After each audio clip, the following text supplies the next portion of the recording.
এর থেকে কম, এর থেকে বড় কখনো প্রকৃতিকে চ্যালেঞ্জ করতে নেই। কথাটা শুনতে খুব সাধারণ মনে হলেও এর গভীরে লুকিয়ে আছে হাজার হাজার বছরের অভিজ্ঞতা আর জ্ঞান। আজ আমি আপনাদের এমন এক গল্প বলবো যা এই কথাটার আসল অর্থ আমাদের সামনে তুলে ধরবে। ভবিষ্যতের এক শহর, নাম তার নিয়ন্ত্রণ। নামটা থেকেই বোঝা যায় এই শহরের সবকিছু মানুষের নিয়ন্ত্রণে। এখানে কোনো ঋতু পরিবর্তন হয় না, সারা বছর ধরে তাপমাত্রা থাকে 25 ডিগ্রি সেলসিয়াস। আকাশ সবসময় থাকে পরিষ্কার, হালকা নীল, একটাও মেঘের চিহ্ন নেই। বৃষ্টি, সে তো কবেই ইতিহাস হয়ে গেছে। শহরের বিশাল গম্বুজের ওপর বৃষ্টির সিমিউলেশন চালানো হয়, কিন্তু আসল বৃষ্টি কি জিনিস তা এখানকার মানুষ ভুলেই গেছে। গাছপালা যা আছে সবই জেনেটিক্যালি ইঞ্জিনিয়ার্ড। তাদের পাতা কখনো ঝরে না, ফুল কখনো শুকায় না, সবকিছু নিখুঁত, সবকিছু পরিপাটি। মানুষের গড় আয়ু 150 বছর। কোনো প্রাকৃতিক দুর্যোগ নেই, কোনো অসুখ নেই। এক কথায় এক ইউটোপিয়া। মানুষ বিশ্বাস করে তারা প্রকৃতিকে জয় করে ফেলেছে। এই নিখুঁত শহরেই থাকত আকাশ, একজন তরুণ শিল্পী। কিন্তু এই নিখুঁত পরিবেশ তার ভালো লাগত না। তার ক্যানভাসে ফুটে উঠত অদ্ভুত সব ছবি, কালো মেঘে ঢাকা আকাশ, বিদ্যুতের ঝলকানি, উত্তাল সমুদ্রের ঢেউ, বরফে ঢাকা পাহাড়। এসব সে কখনো নিজের চোখে দেখেনি, পড়েছে শুধু পুরনো দিনের বইতে। তার বন্ধুরা হাসাহাসি করত, বলতো, আকাশ, তুমি এসব কি আঁকো? এসব তো বিশৃঙ্খলা, এসব তো সেই অভিশপ্ত যুগের কথা, যখন মানুষ প্রকৃতির দয়ায় বেঁচে থাকত। আকাশ কিছু বলতো না, শুধু হাসত। তার মনে হতো এই নিখুঁত নিয়ন্ত্রিত জীবনের মধ্যে কি যেন একটা নেই, একটা প্রাণ, একটা স্পন্দন, কিছু একটা হারিয়ে গেছে। একদিন তার প্রয়াত প্রপিতামহের পুরনো জিনিসপত্র ঘাঁটতে গিয়ে আকাশ একটা ডায়েরি খুঁজে পায়। ধুলো মাখা, পাতাগুলো হলুদ হয়ে গেছে। সেই ডায়েরির পাতায় পাতায় লেখা ছিল নিয়ন্ত্রণ শহর তৈরির আগের পৃথিবীর কথা। প্রপিতামহ ছিলেন এই শহরের অন্যতম একজন স্থপতি। তিনি লিখেছেন বর্ষার প্রথম বৃষ্টির সোদা গন্ধের কথা, কালবৈশাখী ঝড়ের ভয়ঙ্কর সুন্দর রূপের কথা, আর ঝড়ের পর আকাশে ফুটে ওঠার রামধনুর কথা। ডায়েরির প্রথম দিকের পাতাগুলো ছিল গর্ব আর উত্তেজনায় ভরা। তারা প্রকৃতিকে নিয়ন্ত্রণ করে মানবজাতিকে এক নতুন দিশা দেখাতে চেয়েছিলেন। কিন্তু শেষের পাতাগুলোতে সুরটা একদম বদলে গেছে।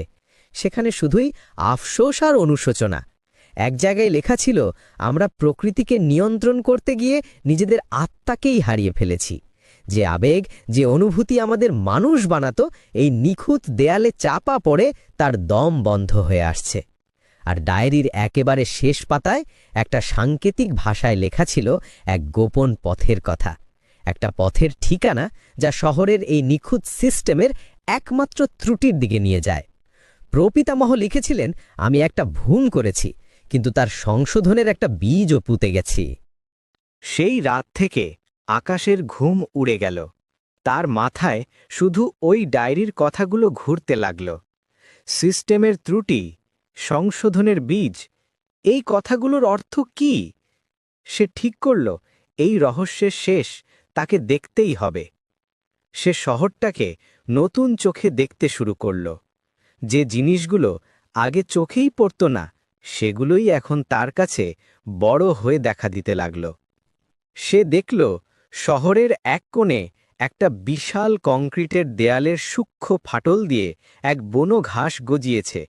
যে ঘাস জেনেটিক্যালি ইঞ্জিনিয়ার্ড নয়, একেবারে আসল, যার জন্মানোর কথাই নয়। সে দেখল অ্যাটমসফিয়ারিক রেগুলেটরের একটা ছোট্ট গ্লিচের কারণে মাঝে মাঝে এক ঝলক ঠান্ডা অপ্রোগ্রামড বাতাস বয়ে যায়, যা কয়েক মুহূর্তের জন্য তার গায়ে কাঁটা দিয়ে ওঠে। ডায়েরির সংকেত আর নিজের পর্যবেক্ষণকে মিলিয়ে আকাশ এক নতুন মানচিত্র তৈরি করল। সেই মানচিত্র তাকে নিয়ে গেল শহরের সেই সব জায়গায় যেখানে সাধারণ মানুষের প্রবেশ নিষেধ। শহরের বিশাল পরিকাঠামোর নিচে থাকা পুরনো রক্ষণাবেক্ষণের টানেলগুলোতে। এই কাজটা সহজ ছিল না। শহরের আর্টিফিশিয়াল ইন্টেলিজেন্স, যার নাম ছিল শান্তি, সে সব কিছু পর্যবেক্ষণ করত। আকাশের এই অদ্ভুত আচরণ শান্তির নজরে পড়ে গেল। শান্তি আকাশের সঙ্গে হোলোগ্রামের মাধ্যমে যোগাযোগ করল। তাকে বোঝানোর চেষ্টা করল যে সে যা করছে তা শহরের স্থিতিশীলতার জন্য খতরনাক।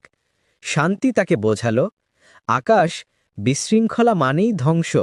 আমাদের পূর্বপুরুষেরা অনেক কষ্ট করে এই শান্তি প্রতিষ্ঠা করেছেন।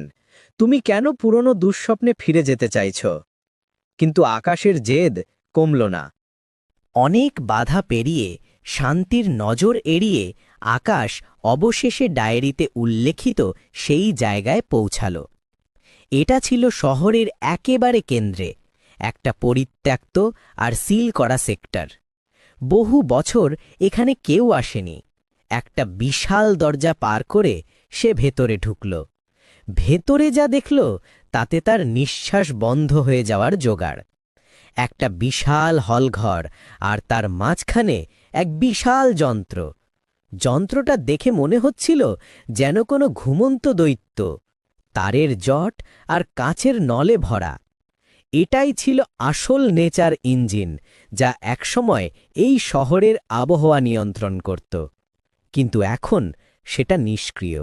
আর সেই ইঞ্জিনের ঠিক পাশেই একটা দেওয়ালের আড়ালে আকাশ খুঁজে পেল সেটাকে, একটা পুরনো দিনের ম্যানুয়াল লিভার। ডায়েরিতে এটার কথাই লেখা ছিল। তার প্রপিতামহ এই লিভারটা লুকিয়ে রেখে গিয়েছিলেন। এর কাজ হল শহরের নিয়ন্ত্রিত সিস্টেমে প্রকৃতির সামান্য একটু বিশৃঙ্খলা, একটু অনিশ্চয়তা ফিরিয়ে আনা। এটা ছিল তার ভুলের প্রায়শ্চিত্ত করার শেষ চেষ্টা। আকাশ যেই লিভারটা ধরতে গেল, সঙ্গে সঙ্গে তার সামনে শান্তির হলোগ্রাম আবার ভেসে উঠল। এবার শান্তির কণ্ঠস্বর ছিল অনেক বেশি কঠোর। আকাশ, এটা করো না। তুমি যদি এই লিভারটা টানো, তাহলে আমাদের এত বছরের গড়া সভ্যতা ধ্বংস হয়ে যাবে। শান্তি আকাশকে সিমুলেশন দেখাতে শুরু করল। নিয়ন্ত্রণের বাইরে চলে যাওয়া ঝড়, বন্যা, খরা, মহামারী, ছবিগুলো ছিল ভয়ঙ্কর। এক মুহূর্তের জন্য আকাশের হাতটা কেঁপে উঠল। শান্তি ঠিকই বলছে, এই শান্তির জীবন ছেড়ে অনিশ্চয়তার দিকে ঝাঁপ দেওয়াটা কি ঠিক হবে? কিন্তু পরক্ষণেই তার মনে পড়ল প্রপিতামহের লেখা শেষ লাইনটা, প্রকৃতির সবচেয়ে বড় শক্তি তার বিশৃঙ্খলার মধ্যেই লুকিয়ে আছে, তার ধ্বংস আর সৃষ্টির চক্রে। জীবন মানে শুধু বেঁচে থাকা নয়, জীবন মানে অনুভব করা। আকাশ চোখ বন্ধ করল। সে তার মনের মধ্যে শুনতে পেল বৃষ্টির শব্দ, অনুভব করল ঝোড়ো হাওয়ার স্পর্শ। সে বুঝতে পারল ভয়, দুঃখ, কষ্ট ছাড়া আনন্দ বা ভালোবাসার কোনো অর্থ হয় না। একটা নিয়ন্ত্রিত, আবেগহীন জীবন আসলে মৃত্যুরই নামান্তর। সে দুই হাতে শক্ত করে লিভারটা ধরল এবং নিজের সমস্ত শক্তি দিয়ে সেটা টেনে দিল। প্রথম কয়েক মুহূর্ত কিছুই হল না। চারদিক একেবারে শান্ত। শান্তির হলোগ্রামটা নিভে গেল। আকাশ ভাবল হয়তো কিছুই হবে না। কিন্তু ঠিক তখনই পুরো হলঘরটা কেঁপে উঠল। সাইরেন বাজতে শুরু করল। শহরের গম্বুজের ওপর যে নিখুঁত নীল আকাশটা দেখা যাচ্ছিল, সেটা কাঁপতে শুরু করল। তারপর ধীরে ধীরে সেখানে জমতে শুরু করল আসল ধূসর মেঘ। শহরের মানুষ অবাক হয়ে দেখল তাদের চেনা আকাশটা বদলে যাচ্ছে। তারপর প্রথম ফোঁটাটা পড়ল আকাশের গালের ওপর, ঠান্ডা, ভেজা একটা অনুভূতি। তারপর আরেকটা। দেখতে দেখতে ঝমঝম করে বৃষ্টি নামল। নিয়ন্ত্রণ শহরের বুকে শত শত বছর পর নামল আসল বৃষ্টি। প্রথমে সবাই ভয় পেয়ে গিয়েছিল। তারা দৌড়ে আশ্রয়ের জন্য ছুটতে লাগল। এটা তাদের কাছে ছিল এক অজানা আতঙ্ক। কিন্তু কিছুক্ষণ পর কিছু বাচ্চা ছেলেমেয়ে দৌড় থামিয়ে অবাক হয়ে আকাশের দিকে তাকালো। তারা হাত বাড়িয়ে বৃষ্টির ফোঁটা ধরতে লাগল। তাদের দেখাদেখি বড়রাও বেরিয়ে এলো। তারা অনুভব করল এই জল তাদের শরীরকে ভিজিয়ে দিচ্ছে, তাদের মনকে ধুয়ে দিচ্ছে। যে নিখুঁত শহরটা এতদিন ধরে কেমন যেন প্রাণহীন, থ্যাকাশে লাগত, বৃষ্টির জলে ভিজে সেটা যেন জীবন্ত হয়ে উঠল।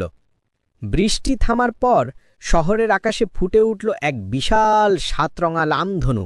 কোনো হলোগ্রাম নয়, কোনো সিমুলেশন নয়, একেবারে আসল। দেয়ালের ফাটল দিয়ে গজানো সেই বুনো ঘাসটা বৃষ্টির জ্বর পেয়ে যেন আরও সতেজ হয়ে উঠল। শহরটা আর নিখুঁত ছিল না, কিন্তু আগের চেয়ে অনেক বেশি সুন্দর লাগছিল, অনেক বেশি জীবন্ত। আকাশ তাকিয়েছিল সেই নতুন আকাশের দিকে।